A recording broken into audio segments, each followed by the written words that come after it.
So Warzone just got an all new mode, Stimulus Trios. This is quite possibly one of the most insane and fast paced modes that this game has ever seen. So long as you've got cash, you and your teammates can respawn as much as you like. This can make for some incredibly fast paced gameplay, as every single player on the map can rejoin the fight multiple times. The result is that this mode isn't quite like anything else that Warzone has seen before. You have to be prepared to approach this mode a little differently. That's what this video is all about, showing you the best way to tackle this new mode, as well as the tips and tricks that you can use to both pick up high kills as well as go for wins. The cash-based respawn is what completely changes this mode. It's got an incredible amount of potential for action-packed games and high kills, as there are going to be far more players around than normal for you to fight against. If you enjoy constant action and dynamic gunfights, then you're going to be right at home in Stimulus Trios. I would also say that if you're a less confident player, maybe you're new to the game or want to improve in general, then this is also a great mode for you to play. There's nothing better for improving your performance than getting into gunfights for practice, and this mode will let you do plenty of that. You don't need to worry about respawning either, as it's guaranteed, provided that you've got the cash available. The same goes for enemies though, they can come back just as easily as you can. This creates a very dangerous environment for everyone, as there's a greatly reduced fear of death. As a result, you're going to see a lot more aggressive players in this mode. With that in mind, here are my top 8 tips for picking up kills and wins in Stimulus Trios. 1. Get your loadout as fast as is humanly possible. Every second that you spend without a loadout in this mode, you're at a disadvantage. The increased number of players and increased density of players means that you're going to be experiencing gunfights much more often than normal. It's highly likely that you'll end up fighting the same teams multiple times, as the respawn system means that they can just keep coming back for you. So if you don't have your ideal weapons and perks, you're more than likely going to run into a few problems. If you're a highly aggressive player, you and your squad mates can actually buy a loadout immediately. This is because you spawn with more than enough money to purchase a loadout. You will fall below the required cash amount to respawn though, so do be careful. If you're confident in your ability to consistently wipe teams, then this can be a great tactic. Landing somewhere slightly out of the way, like Stadium, which borders high traffic areas, you can get your loadout quickly and safely. Then, you can charge towards enemies and regain the cash needed for respawns. Now this tactic is fairly extreme, and I wouldn't recommend it to everyone. If this tactic doesn't sound appealing to you, landing near a buy station and perhaps a contract can be a great alternative for getting the cash needed to quickly acquire a loadout. Number 2. You have got to be incredibly careful when dealing with redeploying players. I cannot stress enough just how important this is. If you're moving through an area and you drop a team or some individual players, then do not hang around there longer than you have to. The respawn system in this mode means that it takes just a few seconds for a player to reappear on the map.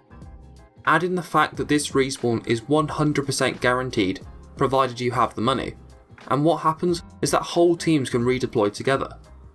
This means white teams can still pose an enormous threat, as there's nothing to stop them landing on nearby loot and coming for you. Given that a respawning player descends from above, this means that they can easily assume a high ground position. Plus, they'll most likely know exactly where you are, whilst you'll have to rely on spotting them whilst they drop in. All of this means that redeploying players pose a much higher threat than they normally would. Number 3. Stay on the move. Don't spend too long hovering around in one place. If you've picked up some kills, loot up and move on. There's quite a few reasons for this that are all equally important. As I've just mentioned, respawning players are a huge threat in this mode. The longer you spend in one place after wiping a team, the more opportunity you're giving them to respawn and come right back after you. Another reason for this is that this mode sees a lot more aggressive players than typical Battle Royale. That's because the threat of death is greatly reduced. If you're sitting in a building, you may well find yourself targeted by these kinds of players. If you're not moving around, it's very easy to become trapped or outpositioned by a skilled team. You may feel safe and sound on the top floor of a house, but all it takes is a few stun grenades and a C4, and that's your game over.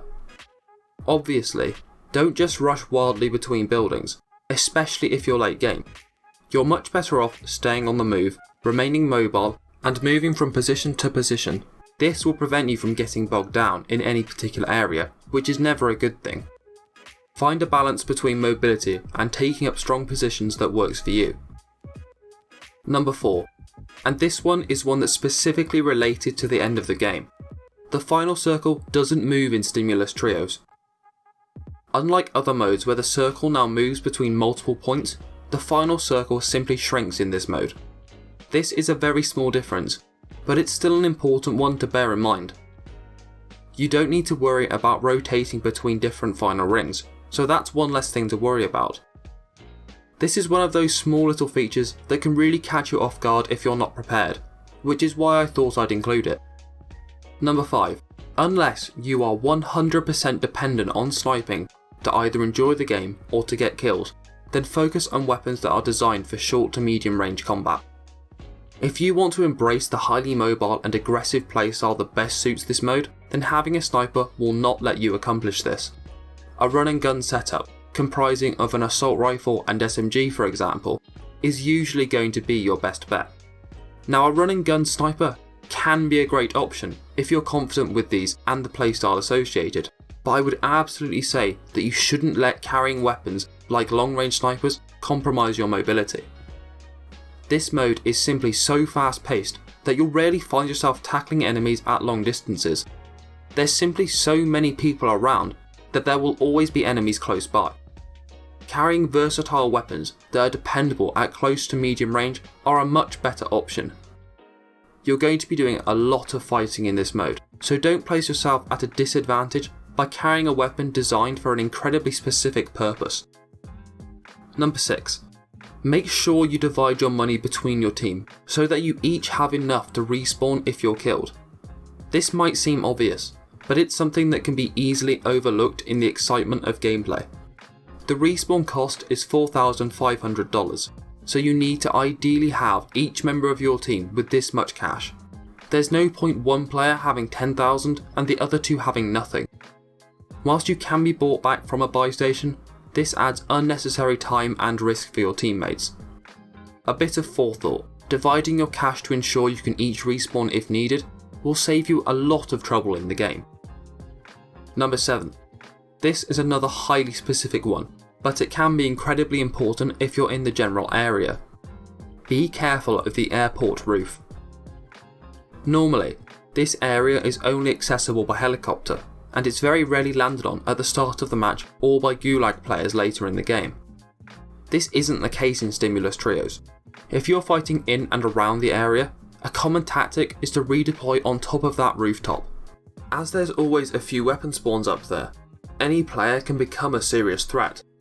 It's also an incredibly strong and easy position to hold, with plenty of cover and great views of the surrounding area.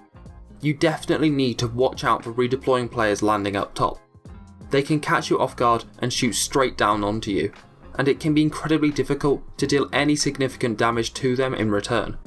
Don't let yourself be caught out by this. Number 8. Last, but by no means least, make the most out of heartbeat sensors and UAVs. Because there's so much fighting and redeploying in this mode, a lot of the time players late game won't have had access to loadouts. Whilst they may have good firepower from scrounging up weapons from defeated enemies, they're probably not going to have perks. What this means is that tools like heartbeat sensors and UAVs can give you a huge advantage. This is because far less people have ghosts than normal, which means the usefulness of this equipment increases massively. Given the increased cash spawn rate in this mode, spending that extra money and stockpiling UAVs in the later stages of the game can give you an incredible advantage. Stimulus Trios is a great change of pace from the regular Battle Royale modes of Warzone. It's full of danger and excitement, but is still dependent on tactical play. Just because you can redeploy easily doesn't mean you can run straight at enemies and expect to come out on top. It definitely requires a different, more aggressive playstyle than regular trios. I hope this video has helped you out, and with these tips and tricks, you can enjoy more kills and more success in Stimulus Trios.